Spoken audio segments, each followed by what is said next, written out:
فقد فاز وما الحياة الدنيا إلا متاع الغرور.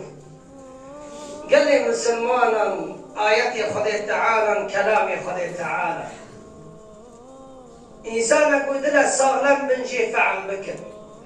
إنسان دل ساغلم بن وقت بهست كش هندك ذكرنا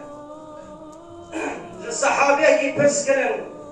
ودعاري جهنم دي والله جاي من ليك توي دلي مش هندر دركتا وامجي شقص آياتي خدا تعالى دبيسن شقص حديثة دبيسن شقص وعزة دبيسن بس كاو إنسان قدلي خوا بخشوع بيشه وسر خدا بفكر قال لي مسلمان خدا تعالى دا آياتي كل نفس ذائقة الموت نفس كشي كي مرنه تعم مرنه هي تعم آخر تو وقتی خورنك خوش تخوي سفدي تبيرا خوش به قلت خورنك تعلو تشتخي سفدي تعلو تشتبه ورقا سكرات دا وهكذا جدي خوش به سفدي خوش به اما كو جدي ني خوش به خدا تعالى حفظ ما بكي سفدي تعلو تشتبه پیغمبرنا عليه الصلاة والسلام سرتبه ساكنة دكولنا وهزري خلع عرديك كي محمد عليه الصلاة والسلام قريا وأمشي ناقري پیغمبر ما قريا عليه الصلاة والسلام سبيش ترسي قبريرا مع انه خليل تعالى كري حبيبي اخوي وكني ويجي قعاف كنا كده مسلمان أمشي دون سر مرزلان تنشني مليان قال دولير ويورو دكنا قال دنياي دكنا قال فران دكنا قال كيف پرتوب كريا ام چرا نابي كي عملي صالح پر كريا كي حاضر اجمرني صحابيان دقوت مرحبا بالموت مرحبا منيت بخير هاتي وامشي وعزة كيد بيجن بخوجتي زعم ترسام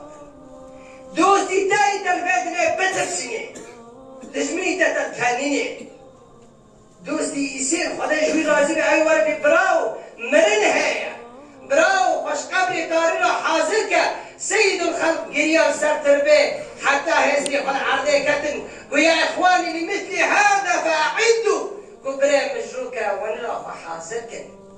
شبه قبري مترو نيبا كيف حاضر في قبري لا فحاضر أوي تشتكي بخرى نامن غير كفن وعمل صالح فعمل عمل صالح الفكرة ما كيف حصل صار الدنيا يعيش بمنا كان دو خنانر كابا ما كابريما وعزرائيل كتا جميكي وأزهاتم أجلي تبقرم أزهاتم أجلي تبقرم أجلي تقديا وهنا وقتا منا يقول كابا بتقمر ديا تمر بري تمر جيران تمر وأما كان لك في هؤلاء عبرة فيدورتك كشكي من الدماء كم عبرتك وخاجينا قد انه دورة تجديه دورة ما يجيبتك قال لي مسلمان شنو مريان مساجة رسالة وهذا تعالج مرة تشينه انه هيرو هذا شنو يجي سبوانا شنو من بتاعه وقت يبان قلت لكم مرياك مريد هو عمر بن الخطاب رضي الله عنه وهذا جي رزمه هو سوى بانكنا عمر جي مريم صحابيان رودنشتن چرا بعد مران دقوالهم قال قبره بكن إما بخوجة قال مرنه مكن مين باريمه چرا جيريك تابعين قسكن حسن بصري خده يجي رازبه بخوجة چرا امنا خوزة قال مرنه ببه چرا ولأنكم عمرتم دنياكم وخربتم آخرتكم والدنيا خوش شين كري آخرتي خوش خراب كري أو إنسان يقول عمل خوي صالح تنا نمي تنا روجي تنا روكي بري خنادا يقول به خالي ناس ناقي فناخذ قال أمرنا به قال حرام به وشتو عربان بكره خوانيان بكره شتو بفلان وبفلان بري كيفرن فايا مع انه تشتكي تظهرنا بغير عمل صالح عم كشتي بشغل صالح بس كسر كل إيداك جبريل رب خبر عليه الصلاة والسلام قلت عيش ما شئت فإنك ميت شقص في الدنيا يعيش بلي كيف مريض واحبب من شئت فإنك مفارق شجع حزقي حزبك كي